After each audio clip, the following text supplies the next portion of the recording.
സെബിയുടെ ഒരു പുതിയ പ്രപ്പോസൽ വന്നിരിക്കുന്നു. അതുപ്രകാരം ഇൻവെസ്റ്റേഴ്സിനുള്ള എല്ലാതരം പേയ്മെൻറ്റുകളും, അതായത് ഡിവിഡൻഡ് ആയാലും ഇൻട്രസ്റ്റ് ആയാലും അതുപോലെ തന്നെ ബൈബാക്ക് ചെയ്യുന്ന സമയത്തുള്ള പൈസ ആയാലും ഏത് തരത്തിലുള്ള പേയ്മെൻറ്റുകളായാലും ഓൺലൈൻ ട്രാൻസ്ഫർ വഴി മാത്രം, ഇലക്ട്രോണിക് ഫോമിൽ മാത്രം കൊടുക്കുക എന്നുള്ളതാണ് പുതിയ നിയമം.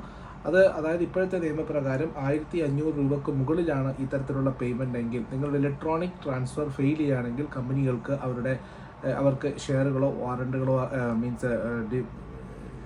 ചെക്കുകളോ ഡ്രാഫ്റ്റുകളോ ആക്കിയിട്ട് കൊടുക്കാവുന്നതാണ്. ചെക്കുകളോ അല്ലെങ്കിൽ വാറണ്ടുകളോ ആക്കി കൊടുക്കാവുന്നതാണ്. ഇതിനെയാണ് പറയുന്നത് ഇപ്പോൾ എല്ലാം ഇലക്ട്രോണിക് ഫോമിലാക്കണമെന്നുള്ളത്. കാരണം ഇപ്പോഴും 1.29% 200 കമ്പനികളിലെ ടോപ്പ് 200 കമ്പനികളിലെ 1.23% ഡിവിഡൻഡ് പേയ്മെൻറ്റ്സ് ഫെയിലാകുന്നു. ബാങ്ക് ഡീറ്റെയിൽസ് കൃത്യമായിട്ട് അപ്ഡേറ്റ് ചെയ്യാതാണ് കാരണം എന്നാണ് പറയുന്നത്.